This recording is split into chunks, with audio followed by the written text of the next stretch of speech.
Welcome to the Billboard Mastery Podcast, where you will learn the correct way to identify, evaluate, negotiate, perform due diligence on, select the construction type, build, rent the ad space, and operate billboard signs. And now, here is your host, the guy that built from scratch the largest privately owned billboard company in Dallas-Fort Worth, Frank Rolfe. Sam Walton was a wizard of manipulating numbers. Have you ever noticed at a Walmart, everything is always 99 cents, but never rounded to the next dollar? Like instead of being $4, it's like $3.99. Walton was able to get into consumers' heads and make them feel things were a little more affordable at his stores because he would always have it down just by a few cents. And there are entire groups in America today that have very sophisticated number theory classes and concepts. People who think that the numbers that you go with, being angular, seem more aggressive, and rounded seem more friendly. A price which has an 8 in it is seen by the consumer as being more attractive than a 7 because it's round and jolly and happy and friendly, whereas a 7 is angular and kind of mean. All kinds of theory has been put out there in the marketplace that stems to how people look at numbers, the optics of the consumer and numbers. And the same thing is true for billboards. This is Frank Rolfe, the Billboard Mastery Podcast. We're going to be talking all about how you express numbers can have a lot to do with your success or failure in the billboard industry. Now, the first time you learn about manipulating numbers to your advantage is when it comes to talking about how many viewers see the billboard.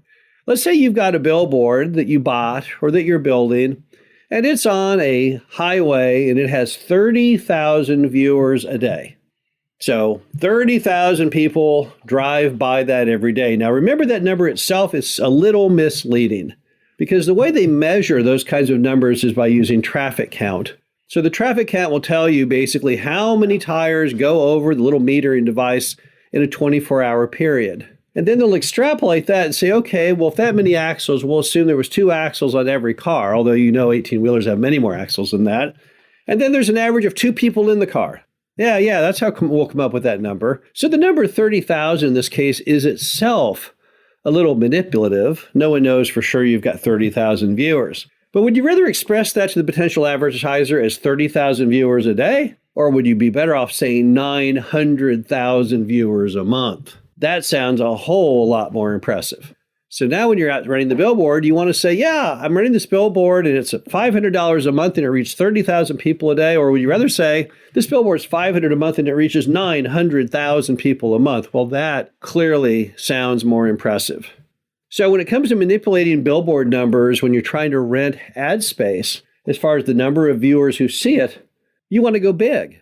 Take it times 30. Take it for the whole month, because that sounds so much more attractive to the advertiser. But then let's flip it around in the cost to the advertiser. Let's assume your billboard is $900 a month. Would you rather say to the advertiser, yeah, my billboard, which reaches 900,000 people a day, is only $900 per month? Or would you rather express that on a per day of only $30 a day?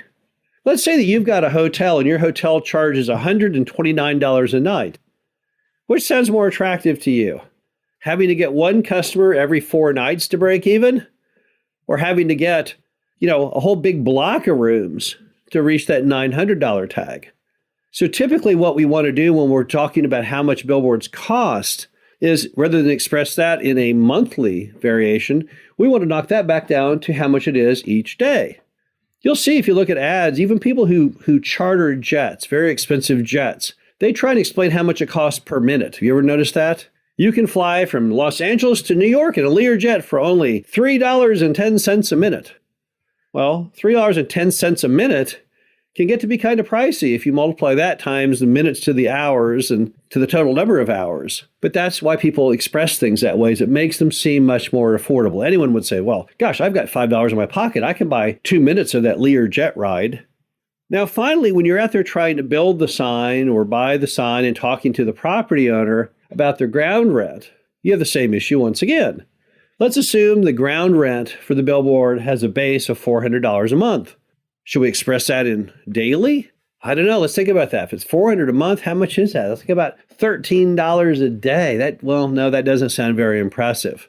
So when you're trying to sell someone on the idea of allowing you to place a billboard on their property, now we want to go again really, really big. We want to talk about the whole year. So instead of saying $400 a month, you say, I want to give you $4,800 a year. Because when it comes to try and get the ground lease signed up, now we're trying to express and manipulate the numbers as big as they can humanly be.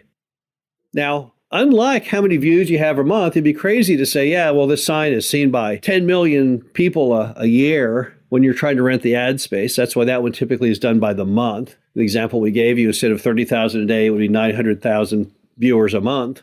And we know that when it comes to cost, we want to keep it as small as we can. So the most bite-sized number there would be to show how much it is per day to rent it. So instead of saying $900 a month, we say $30 a day. But when it comes time to pay someone the money to have that sign exist on their land, we're going to go mega big. We're not going to go by the day. We're not going to go by the month. We're going to do it by the whole year. Because that expression of money, that giant pile of money that they would have for the whole year, that is the best shot you have of getting the deal done. Particularly if you're looking at smaller sums. Sometimes you build signs way out in the country, the amount you can afford to pay per month is very small. Let's say it's like $80 a month. It's really hard to get someone to agree for you to have a sign on their land for $80 a month. But it sounds like a whole lot better if it's $1,000 a year, which would equate to $83.33 a month. The bottom line to it is that when you're doing your billboard numerical calculations, it all depends on the role of what you're trying to achieve, whether you want to go big or go small. But the important thing is to manipulate those numbers to help prove your point. You're trying to persuade someone of something, you need to use those numbers in a persuasive format themselves. And how you express those numbers can be the difference between success and failure in the billboard business. This is Frank Roth, the Billboard Mastery Podcast. Hope you enjoyed this. Talk to you again soon. Thank you for listening to the Billboard Mastery Podcast. Be sure to visit us at www.billboardmastery.com, where you can find past episodes of this show, plus an array of information to help you successfully build, buy, and operate billboard signs.